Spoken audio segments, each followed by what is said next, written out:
Hello and welcome to this lesson about Sidi, Larbi, Chikawi in relation to Sutra.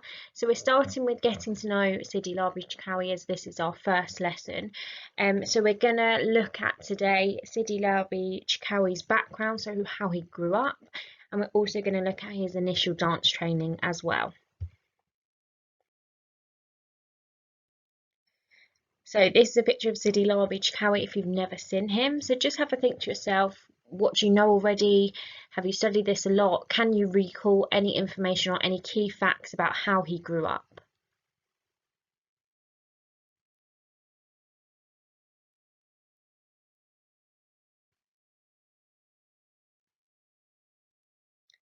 Okay, so what do we know about Sidi, Larbi, Chikawi? Here are just some images of different pieces that he's worked in. So just have a look at his movement now, his costume use, his prop use. Have a think about what this adds to him. Does this bring back any additional information for you?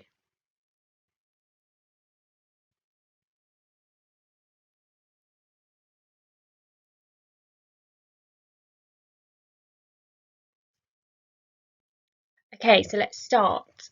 Sidi Larbi Chikawi was born in Antwerp in Belgium in 1976. He grew up with a Flemish mother and a Moroccan father. So he grew up in this multicultural, multilingual household.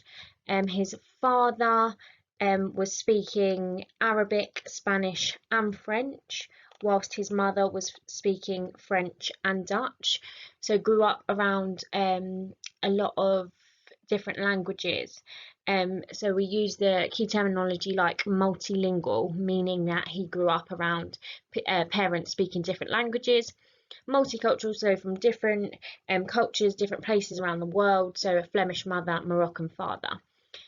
Interestingly, they both had different religions as well. So mother was Catholic and father was Islamic.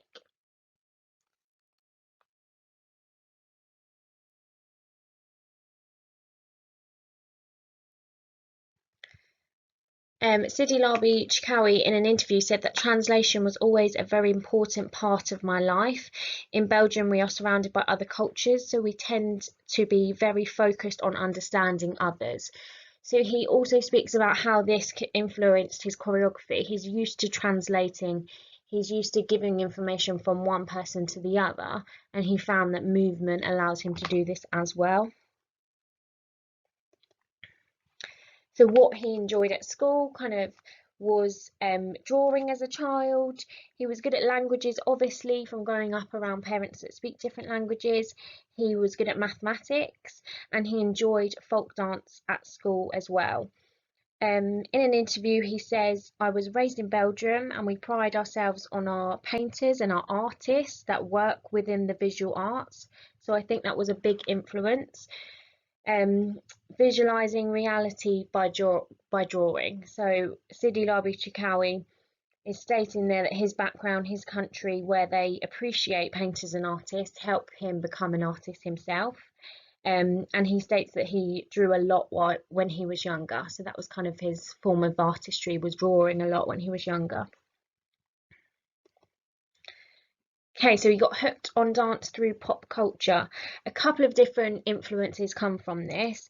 So during his teenage years, Chikawi loved watching Bruce Lee films, fascinated by the kung fu elements and movements in them.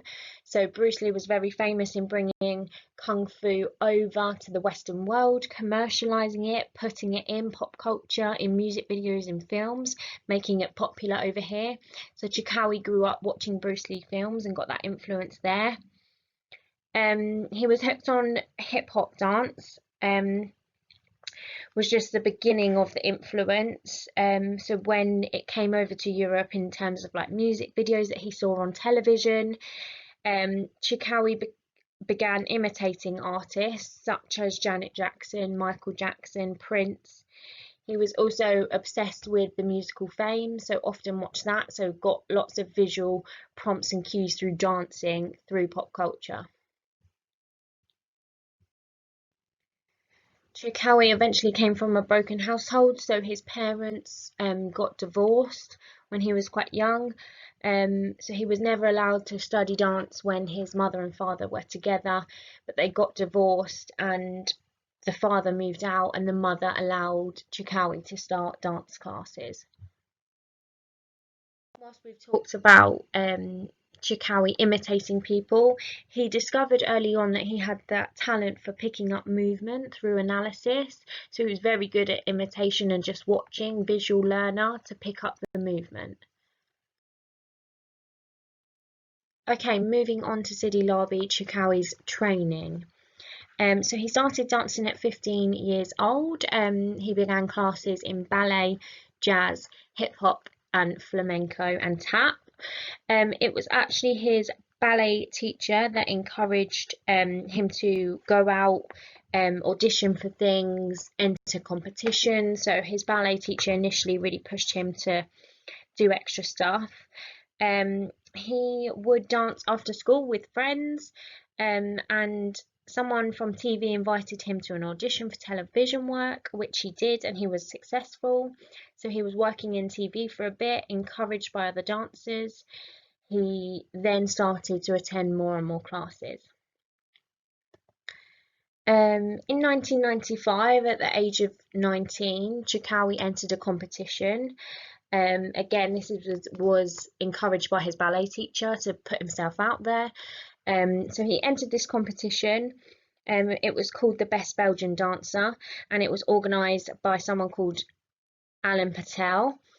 Chikawi actually won first prize for his solo performance.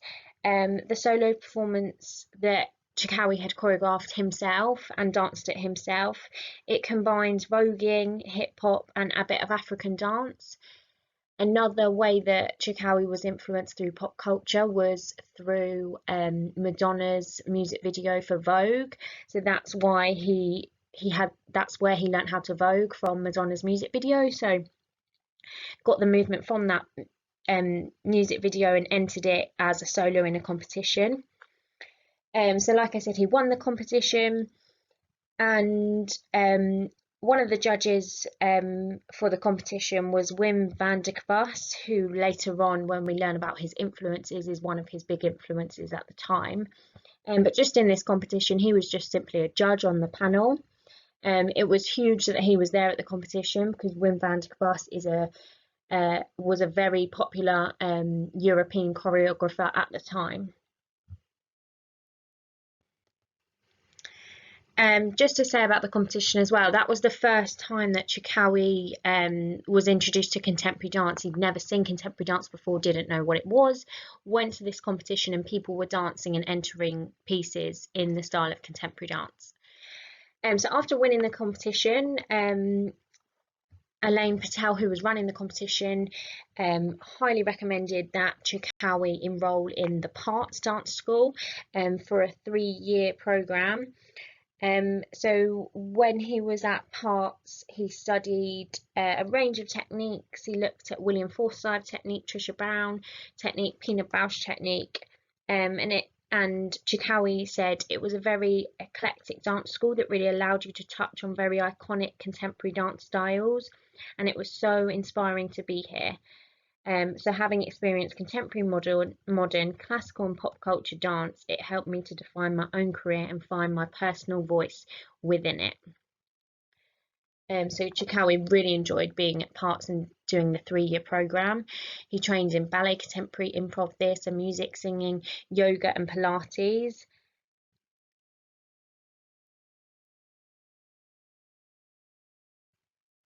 A bit later on, so in 1997, Chikawi was invited to join La Ballet C'est de la Baie, and that was run by Alan Patel.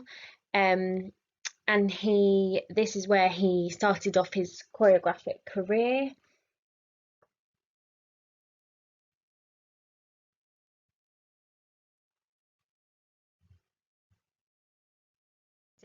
Whilst at that school, Alan Patel was the kind of international leader of this company. So Alan Patel was Chikawi's first professional mentor. He was known for his radical dance theatre, improvisation. In one of his works, Wolf, that he choreographed in 2003, 14 dogs wandered around the stage. He often cast a range of performers, so like children, fairground performers. Platel also had theatre and mime in there as well. So he's still choreographing for the Le Ballet Sidi Larbi. And it's typically with both classical and contemporary dance. Okay, so now moving forward, now that we've understood and learnt about Chikawi's background, his training, we can now start to consider some questions. So how could his background upbringing have affected his overall identity? Are there any other factors that affected his identity? What information can we gather about culture during his upbringing? How did his early experiences in dance affect his choreographic style? What information can we gather from his training at Parts, and how could this affect his choreographic process and his style as a choreographer? So I'd like you now to go away and research some of these questions. You don't need to come with reams and reams of information, but detailed, specific research to answer these questions within a couple of sentences.